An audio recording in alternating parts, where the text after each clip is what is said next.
So you're starting to move into online instruction, and while we know you want this to be a positive experience for your students And for yourself. It may be a little bit scary, possibly.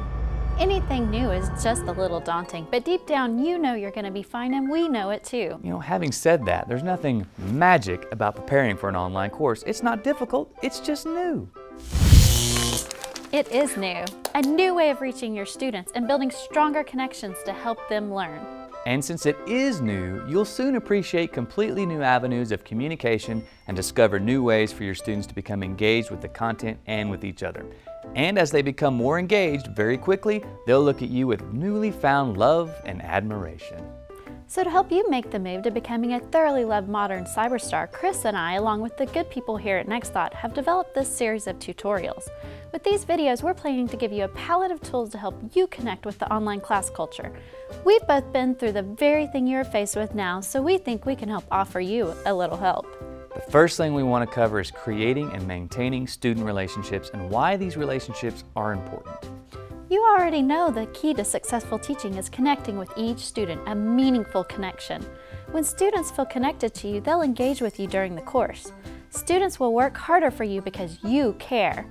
Plus, when there's a personal connection, they'll ask for help with difficult material. Another important component to presenting a successful online course is handling expectations and standards in a positive manner. In general, the path to success is found by creating a culture of high standards and expectations of learning and engagement. Respect is a two-way street and it has to be earned. Additionally, setting a standard for yourself and the students to be connected and engaged with each other is critical. Your success rate is directly related to the creation of positive student relationships. Those relationships enhance the experience for the students and increase positive outcomes in the course. In turn, you'll see more positive evaluations and find the learners to be more engaged and responsive to you as the instructor. All because you made the effort to build relationships by setting forth expectations and openly communicating, building connections. Now keep in mind that online learning offers many different ways for you to create great connections with your students. It'll take some time to master these connection building methods, but the payoff is well worth the effort. One tool we want to share with you is online personal interest forms for students to fill out.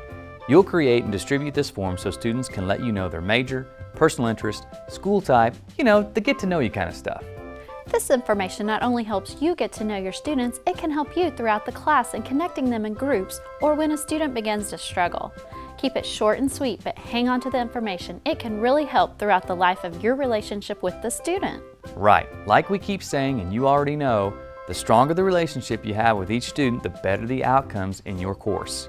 In our next video, we're going to show you some tips on strengthening your student-instructor relationship and a really effective way to use the personal information you gather from the students. Be sure to log on as we bring you more tips on conducting successful online courses. We've made the first-time mistakes and we want to save you a headache or two. We'll see you next time.